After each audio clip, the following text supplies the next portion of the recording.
The poet Rainer Maria Rilke once wrote, "Live the questions now." When we were kids, life came with answer keys. We sat through exams where every question had one correct answer, hidden among 4 or 5 choices: A, B, C, or D. We were trained, for years, to search for the right one, to trust that somewhere, the correct answer already existed. We just had to find it. That shaped us more than we realize. It taught us that uncertainty is a problem to be solved. But then we grow up, and life starts asking questions that don't come with choices. Why did the relationship end, even though you both tried? Why didn't you get the job, even though you were qualified, even though everyone said you did great in the interview? Why does someone you love hurt you sometimes, even when they don't mean to? There is no multiple choice for any of this, just life happening without explaining itself. And for a lot of us, that is genuinely disorienting, because we were never taught how to sit with not knowing, only how to search until we found out.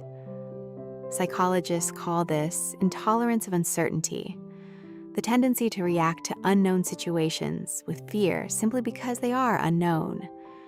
Researchers have found it's actually one of the central features connecting anxiety and overthinking.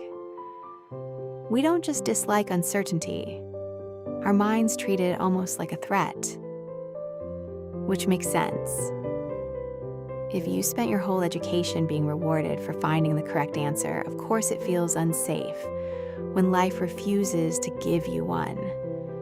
But here is what I think real maturity actually is. Maturity is not knowing more answers. Maturity is becoming someone who can hold a question without needing to resolve it immediately.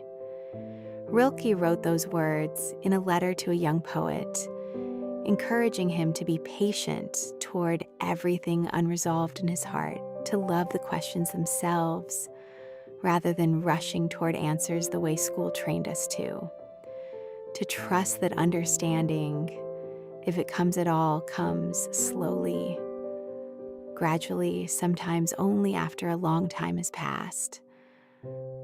That idea sounds beautiful, but it's genuinely hard to practice. Like everything in us wants resolution. We want to know why, so we can finally stop replaying it. We want closure neatly wrapped, so we can move on with confidence. But some of the most important parts of life simply do not work that way. Some people leave, and we never fully understand why. Some pain doesn't resolve into a clean lesson. It just becomes part of what we carry quietly as we keep walking forward anyway. So what does it actually look like to grow more comfortable with not knowing? It starts with separating 2 things: the event itself and the story we build around it. We didn't get the job. That is the event. But the story, the one where this means we are not good enough, that part is something we are adding. And we are allowed to put that story down even while the situation stays unresolved. It also looks like trusting yourself a little more than the explanation you don't have. Your worth was never actually dependent on understanding everything that happened. And maybe it looks like being gentle with the part of you that still wants a clear answer. That part isn't wrong. It was simply trained that way by every exam you ever sat through. You don't have to fight it. You can just acknowledge it and keep walking forward anyway.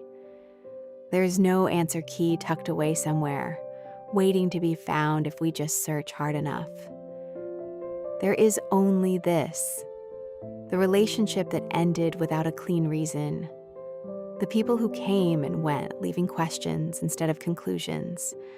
And somehow we are still here, still capable of loving, trying, hoping, surrounded by everything we don't understand.